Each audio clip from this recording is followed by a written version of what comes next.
It took everything he had, and I was like, you can only stir the rice once. But I feel like, no. So that, this, they call them smoky fish, but that was smoky, I can't say the name. Simmered burrito, and then there's a big 80-ton of chicken, pork, and vegetables, and that way I can throw everything in like oil containers, there you go in the oven, and people can pull it out. Yeah.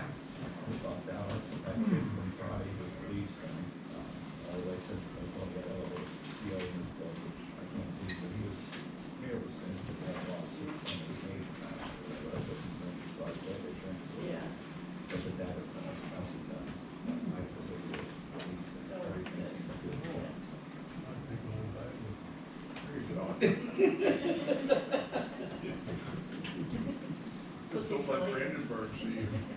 He won't let you forget that one. I bet. I got a tracker right now. Got a tracker on the cookies.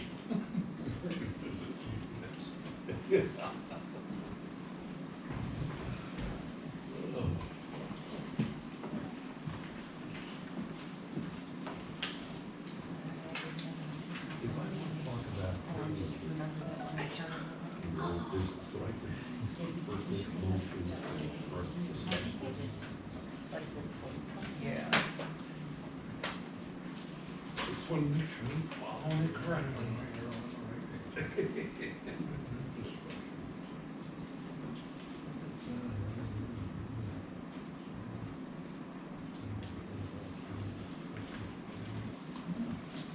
I mean, I don't.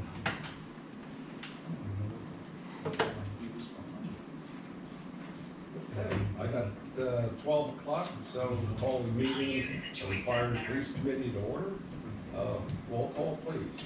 Bill Jenckes, Here. Tom Moll, Here? Tom Bausher, Here. Fred Levering, Here. John Woodward, and Keith Derr will be absent tonight. Okay. Any public comments as they relate to public safety? No? Going once, going twice? Okay. Fire Department, Colin. Okay, for the month of September, it was a busy month so far. 186 responses consisting of 16 fires, 87 medical or motor vehicle accidents, 29 hazardous conditions, 48 alarm activations, 4 pump details, 1 smoke detector install, and 1 fire police response. Total responses in the borough, 126. Outside of the borough, 60. Fire loss for the month of September to date was $14,500. That was for a vehicle fire Friday at Berkshire and Stateville, I believe. Saved property for the month is 0. Average turnout per incident is 4.7 personnel. We had 18 volunteer responses and 1,245 calls to date so far this year. For the expanded August report, there were 293 responses system-wide. We had a total fire loss of $316,500. Out of that, $1,700 was in the borough, and saved property in the borough was $9,900. That was for a deck fire and a vehicle fire in the borough. We gave aid 59 times, we received aid 71 times, 110 overlapping calls. Dispatch to en route was 1 minute 56 seconds, and dispatch to on scene 7 minutes 11 seconds.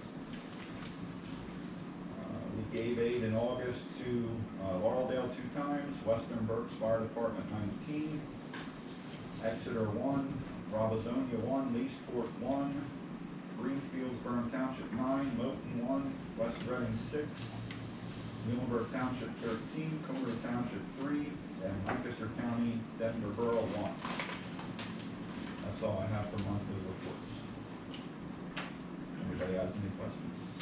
The total number of calls so far, how does that stack up on an annual basis? Are we running ahead or Yeah, we're ahead, about between 120, 150 calls ahead.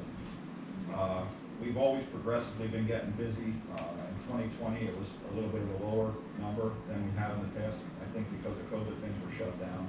But now that everything's kind of ramping up, things seem to be getting busy again, picking up. We're gaining that ground that we lost in 2020. So Colin, does every business in Wyomissing have a Knox box? They're supposed to, as we're going out to do the inspections, they're getting them, yes, and that's one of the things that we're getting them on. So in Wyomissing, I would say 95% of the businesses have a Knox box. And do private residences have them? Some of them do, that's not a requirement. That would be if they wanted to. They would have to contact us because we would have to give them the information how to submit for it to be keyed and stuff like that. A residential box might be between $300 and $400. You know, it's a little bit expensive. Some residential, they don't want to do that. I mean, we have some issues with businesses, I mean, because they're basically giving us the keys to their building. Now, we monitor that, and there are safeguards in place and stuff like that when those keys are released, and then that's all tracked electronically. So we have data of when those keys are removed and stuff like that. But a business occupancy is required to have them, per the fire code. The Knox box is monitored? Some at financial institutes, a lot of times they're hooked up to a trouble, like they'll send an alarm. Oh, okay. But the way we carry them in our apparatus, each individual person that has access to them has their own code. And then that gets evaluated on a monthly basis to see who had the key out, what date, they'll tell us what date the key was out, who had the key out, how long it was out before it was returned back into the box, because it's actually secured in our apparatus. Okay. So if you had a bunch of condos or apartments or whatever, did they have one central Knox box? Or? That's how the Wynwood does it, yes. Like if it's commercial, residential property type of that, Wynwood has like one for two buildings, because there's two buildings attached at Wynwood, so there's one box for for the two buildings. And are they surface mounted or recessed? If it's something that's already pre-existing, it's most easier to do surface mount. If it's during construction or whatever, a lot of places will do it recessed, that is mounted within. And where's the best place to put one? We would recommend that it would be kind of by the main door or the main entrance where the alarm panel is, no higher than 6 foot off the ground. Because the odds of, number one, if you bolt that to a building, it's going to be hard for anybody to vandalize it to get it off. But if they do get it off, the odds of them opening are slim to none. Western had an ambulance, they used that for the narcotics, and they had an ambulance that crashed, and when it lost power, they couldn't access it. And we had to use all kinds of saws and tools to get it open to get their stuff out. Like, it's not a simple process. If somebody would get that off the wall, because it's completely enclosed, so even if they pull it off, they would only have the holes for the bolts. So they'd have to use some sort of a saws, tools, cutting torch or something like that to get into it. Thank you. Certainly has come a long way from when we used to individually carry the Knox box key with us all the time. But, the other thing always brings back to memory the 2 times, this, I remember when we hit 50 fire calls for the year, so boy, were we busy, It's busy. I'd love to know what I would venture to guess between spring and Wyomissing, the population doubles during the daytime amounts. I haven't been able to find good statistical data on that, but with the businesses and stuff like that, I would venture to guess the population doubles. I think you're conservative on that. Okay, you want to continue? Yep, the only other thing I have is, we were awarded another FEMA grant. We did 2 regional FEMA grants. The first grant was, based off Wyomissing, applied for that one. And I apologize, I think it was like $63,000. We did that last meeting. That was for rescue tools. Wyomissing got 3 rescue tools. Spring got 2 rescue tools. And then, Spring also did a FEMA grant for equipment, and we were awarded a grant for $33,989. That was a regional grant. Out of that, Wyomissing's portion is probably going to be $1,500. It's for 4 PS meters that we're purchasing. So at this point, I don't know if that requires a motion to accept that. No purchases have been made or anything like that. We were just notified that we were awarded, so I'm going through the information now so I get the prices. Do you want to send it to finance also, or just have this committee send it, since there was a small expenditure? Send it to council. I'll entertain a motion. So moved. Second. Motion motion second, all those in favor? Aye. Opposed? Ayes have it. That's all I have, if anybody has any questions. How's the equipment behaving? So far, so good. We're still waiting for that part for the tower, and multiple sources are saying there's none anywhere to be found. I guess that's all related to COVID. We did run the tower one day last week for the day because the ladder was getting some warranty work done to it in station. And we didn't have any issues other than if we got that DEF light on, saying it's out of DEF, but we had no aerial issues or anything like that. So the goal is once we get that part and that gets replaced, then the ladder's gonna go out and get its oil leak fixed, because we're still nursing that oil leak that it has, that's all under warranty. And then once that's fixed, then we're back at 100% to move forward. How long is that warranty for remaining? On the ladder is 7 years, so 7 years. it's just over a year now that it's been in service, probably like a year and 4 months that it's been in service. Anybody else have anything for Colin? Thank you, sir. You're welcome. Okay, Western Berks. Good afternoon. For the month of August, we had a total of 267 incidents. Out of those, we transported 202, 30 refused, 1 was a standby, 31 canceled, and 3 assists. 97 of them were ALS, 118 were BLS. We had 36 downgrades. Highlands had 24 and Country Meadows had 14. Our average response time was 1 minute and 12 seconds, and our busiest time was around 1 p.m. with 22 incidents. We went to St. Joe's 19 times and Reading 170, and we gave 1 Narcan treatment for the month. To date, we're at 2,053 calls in the borough. How's that for the year? To be honest, I don't know. We've been busy. COVID really hasn't really been. We've been busier since COVID, actually, so we didn't really take much of a hit. So. How are the nursing homes doing with the second round of COVID? Not too bad, actually. Good. Excellent. Yeah, we're actually seeing more regular people getting more sick, and just because they're not vaccinated. Yeah, seems to be the case, no vaccination.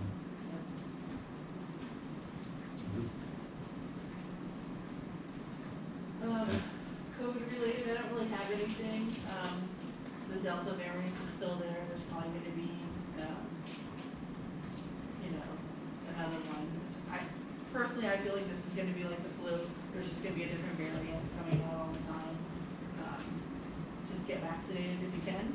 That's what we're promoting. It seems like even if you are vaccinated and you do get it, you're not getting as sick as if you were not vaccinated. But other than that, we do still have some hand sanitizer, masks, cleaning supplies, so if you need anything, I'm gonna get hats and things. But if you need anything, just reach out to us. And fire damage, we have a meeting today with the architect. So we're meeting just to go over final plans, but we still are kind of not sure what's going on. We don't have any contractors that want to commit to anything because of prices of lumber and everything else, so that's kind of where we're at. And who is the architect? The one over there by the airport, Olson. Yes, Olson, yes, thank you.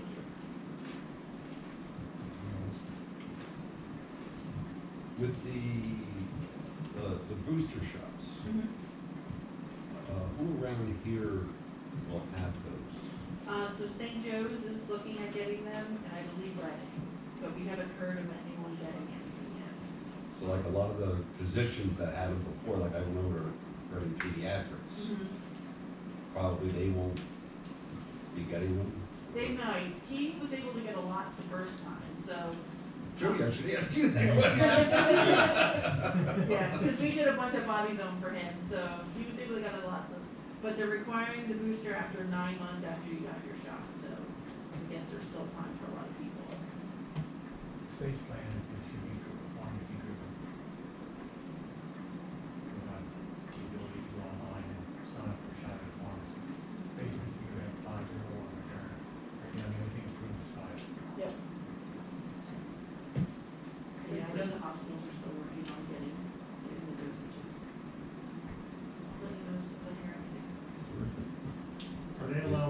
boosters, if you have Moderna, Pfizer's approved, are they gonna allow the booster if you got Pfizer, you have to wait till? You have to wait till the Derr, yep, stay with the It same. has to be the same. St. Joe's split theirs, you know, they gave Pfizer to the hospital staff and Moderna to non-hospital staff. I found that surprising. It may have just been the number of doses they got too. Yeah, when we do have that information, that would be a good thing to post on the website, you know, for residents. Yeah. Anybody else have anything? Thank you. Police Department, Chief will make any other comments about BSERT, but I wanted to say something about it. John has been involved with BSERT from the beginning, that's 100 years ago, 2007, and has been a leader. The budget chiefs have been involved, they coordinate regularly with someone. Now, because of some retirements and moving on, John has been asked to take a more active role in leadership. We've talked about it. It's not going to really require any significant additional time or whatever, but I think it's a real honor for him to have been so asked. And I think it can only benefit us from just having closer association with someone. That BSERT team has really proven its worth. It's a very effective group. It's well trained, and some of that training then translates to what we can do with our department. So I think it's nothing but positive. I don't think that this requires any kind of a motion to approve or whatever, but I just wanted to notify you and how proud I am of John being able to do this, and I think it speaks well for us as well. Now, do you have anything else you wanted to add, John? Said it very well, I had a question, but I don't know. That's great, congratulations. Tom Bausher knows BSERT probably the best out of all of you being with DMA. Every year they do joint trainings with negotiators. They make like a mock scene. Tom's been out as DMA coordinator for all of that stuff. And, you know, it is true. It's been I've gotten a lot of good training there, and myself and Sergeant Karstein, when he was a part of it, we brought it back. And we started a lot of the trainings that we do now is based off of that stuff. And, the people that are still involved with tactical negotiators are doing the same, continuing to bring it back. Helping out more with the command now is going to give us a lot of good influence. So I'd like to point out that John got his enforcement start as a doorman at 30. And that's a fact. Everything's been easy since that. That is true. 1991. Long time ago. But, all right, and then the only other thing we had for the police department is the annual 5K, Betsy's 5K. They put in their application. It will require some road closures, only temporarily, because most of it's going to be held through the parklands. But it is slated for October 31st, beginning at 7 a.m. this year. So I would ask that be approved. They're one of the, we get a lot of requests for this type of thing in the borough, but they've been very good in the past with, not only holding it here, being good in the parklands or at Happy Hollow when we're first doing it there, but they've given back to the borough as well. They donated some money off of what they had brought in, so they're one of the really good ones to have come in and do this type of thing. All the paperwork is. Yeah, I have it. All their paperwork is it? Yep, no, I have it. I have it here. I'll make that motion. We ought to first have a motion to amend the agenda to add Fitz's. No, it's on. It's on there. Oh, it's not there. Okay, It's so not on ours. Okay. That's an update. All right, I'll make the motion. Second. Motion second, all those in favor? Aye. Opposed? So be it.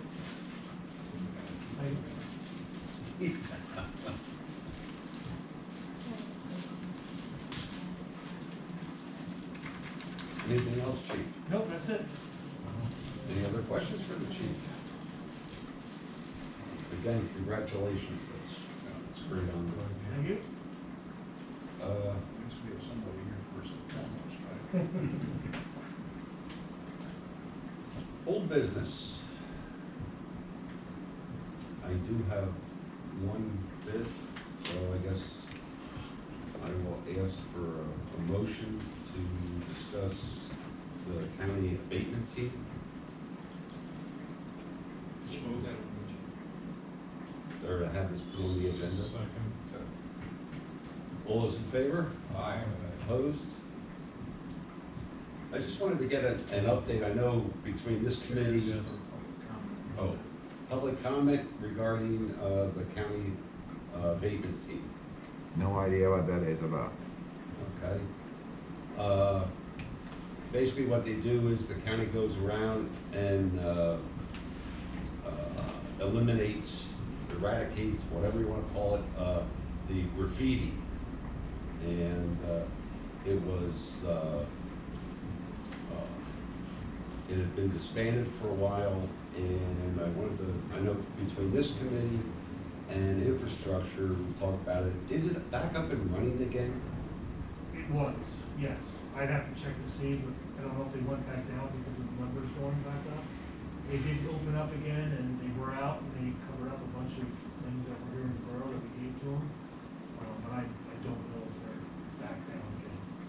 I noticed 3 times last week, and as much as Saturday, that on State Hall Road at the railroad bridge, one that had been cleaned up before, it says, try to keep up. Yeah. You know,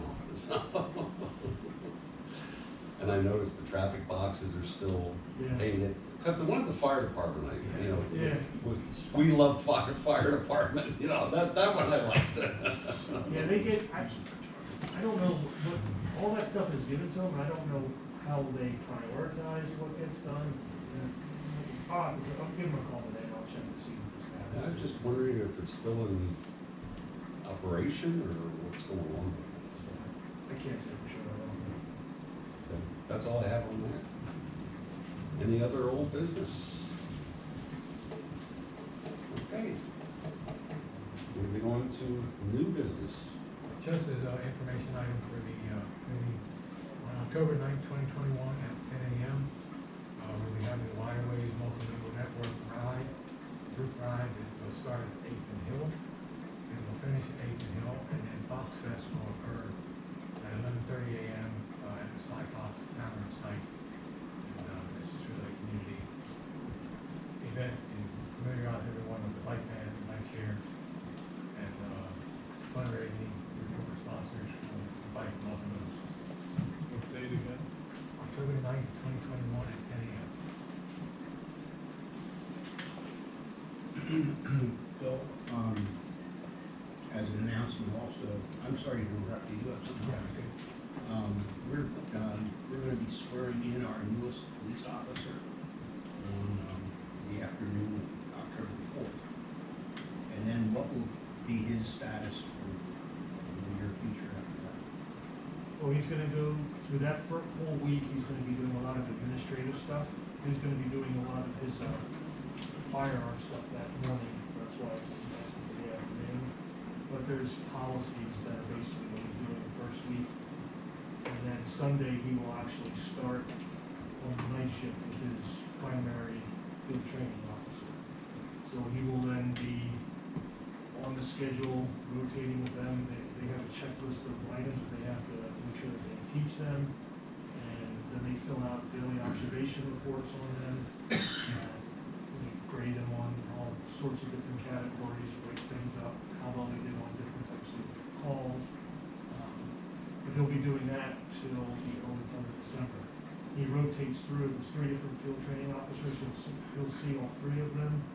That way he kind of gets a different perspective of people do things a little differently here, and they pursue burn, different perspectives on how to handle things. And then once that is done, he'll be assigned to the squad. He's gonna go right now with Sergeant Karstein. At the beginning of next year in January, the squads are gonna get reshuffled. And I believe at that time will be with Sergeant Purcell. Thank you. Michele, you're gonna need me to pass the bucket again for YOAs. I mean, you're welcome to pass the bucket anytime you want, but just a note of clarity, it is not a fundraiser for YOAs. Fox Fest is a totally separate event that is open to the community. It is a free community event, but it's not a fundraiser for YOAs this year. Take my t-shirt out. I still have the bucket downstairs. Okay. Do you have anything else under new business? If not, I'll entertain a motion to adjourn. Motion second, all those in favor? Aye. And meeting is adjourned.